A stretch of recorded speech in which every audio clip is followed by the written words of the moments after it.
Volta com mais um bloco do Clube da Bola. O papo agora é a Série A, então vamos para a capital catarinense do futebol, Criciúma. Renato Semensati, Tigre só de boas no final de semana, joga só no início da semana. Conta pra gente, boa tarde.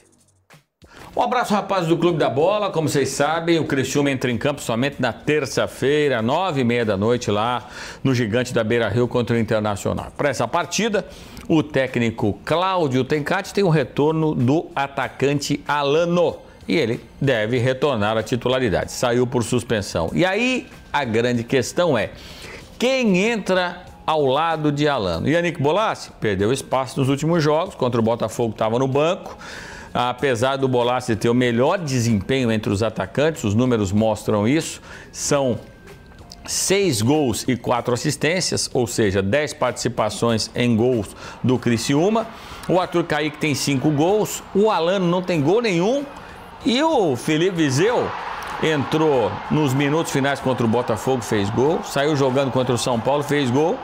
Indica que será titular. Como o Alano, apesar de não ter gol nenhum, é titular absoluto do time do Criciúma, acredito que o Tencati vai colocar a dupla Alano e Felipe Viseu. E aí, na segunda etapa, descansado, o Yannick Bolasie deva ser uma opção. Pode entrar também com Alano e Bolasie, ele já fez isso em outros jogos fora de casa, mas enfim, como o jogo é um jogo em que o adversário tecnicamente é superior, o Tencati tem colocado o Alano para ajudar na marcação, principalmente porque o Internacional joga com o Bernabé e com o atacante Wesley aberto do lado esquerdo. O Alano ajuda muito ali na marcação, coisa que o Bolasie com 35 anos não consegue fazer.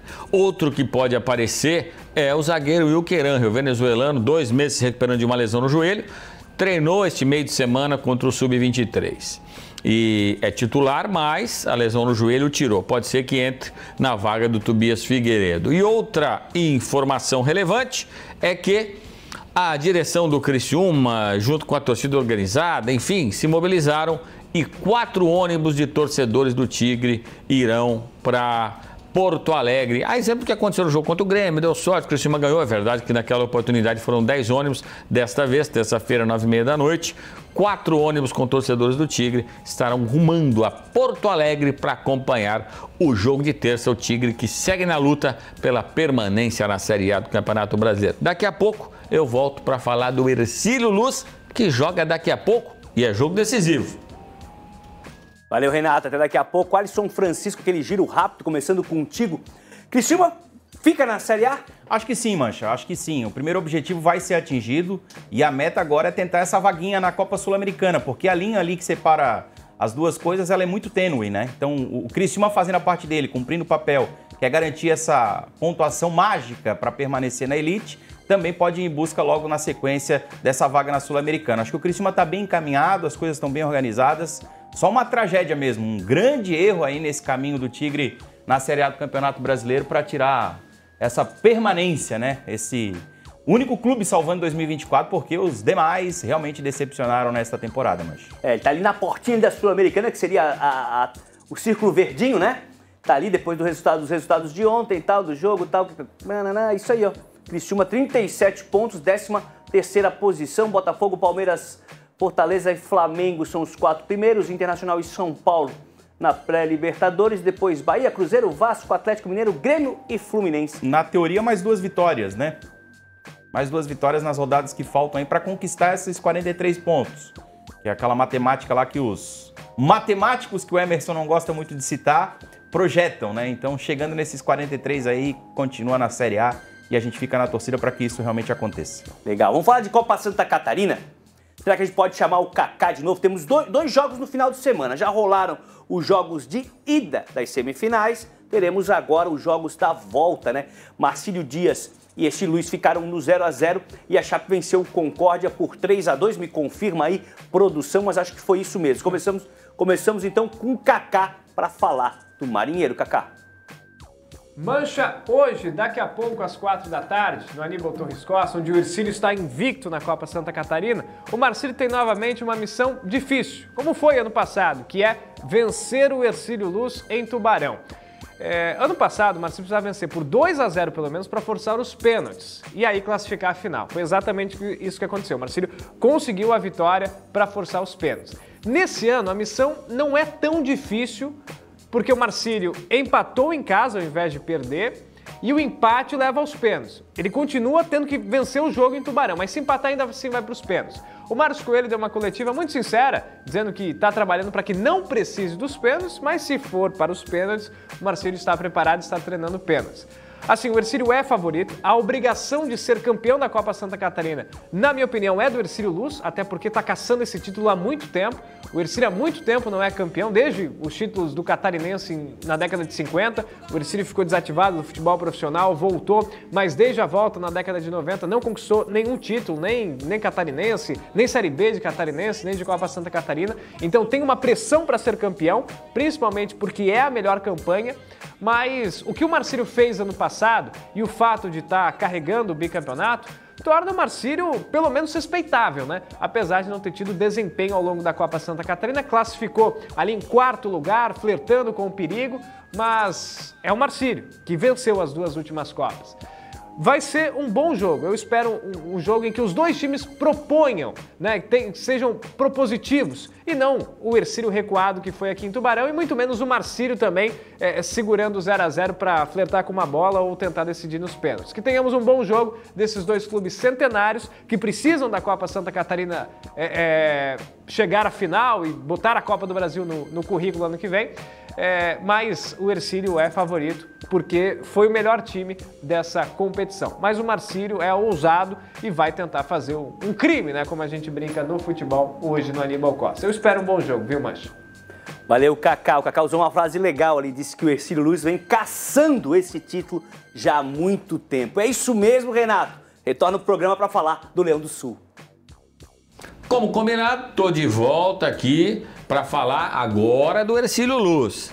Jogo de ida da Copa Santa Catarina, 0-0 diante do Marcílio Dias em Itajaí. Daqui a pouco tem um jogo da volta.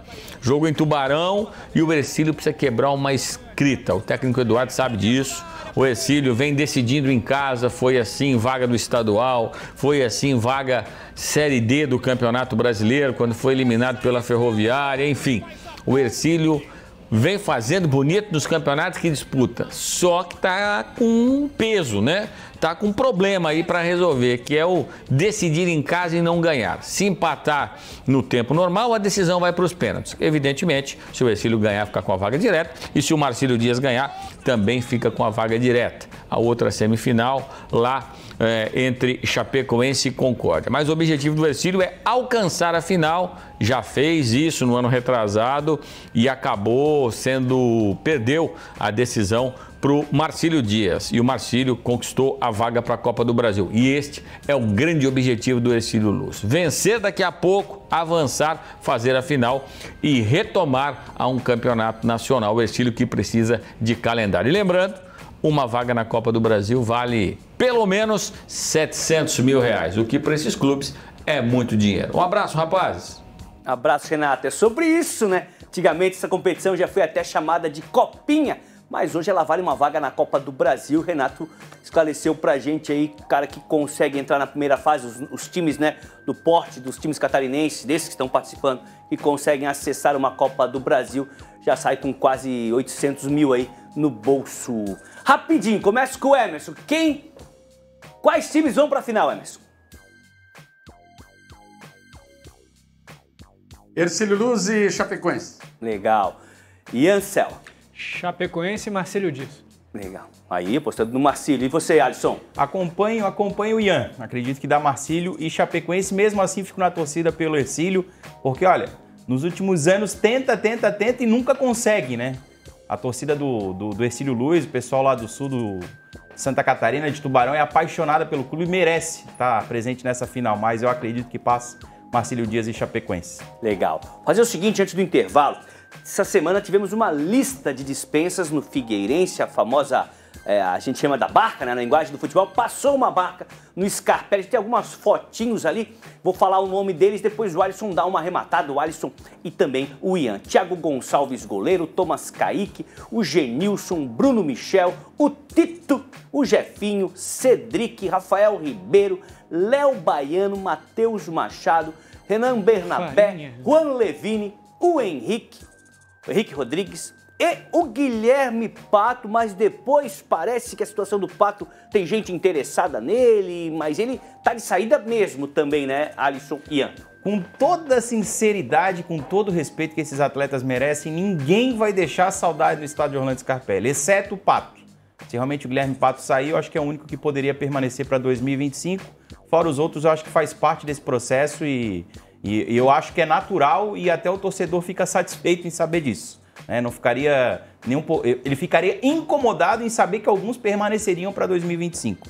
O Figueirense montou um time que não tinha nem nível de Série C, era um nível de Série D do Campeonato Brasileiro, um time muito abaixo, faltava o básico, né? A gente até comentou muito sobre isso, faltava fundamento básico no futebol. Então acho que essa limpeza ela é necessária, é fundamental. O que me causa estranheza e está me trazendo essa inquietação, essa incomodação, e acredito que também esse é o sentimento do torcedor, é o silêncio. A gente não vê nenhuma novidade.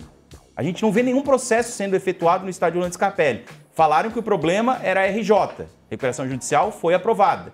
O dinheiro veio. Os investidores estão colocando esse aporte financeiro. Mas até agora não tem um treinador definido, não foi anunciada a comissão técnica para o ano que vem. E fica tudo desse jeito, um silêncio ensurdecedor no estádio Orlando Scarpelli. Ian, a gente tem que ir pro intervalo, mas teve aquele passarinho me soprou que o Avaí teria interesse no Pato.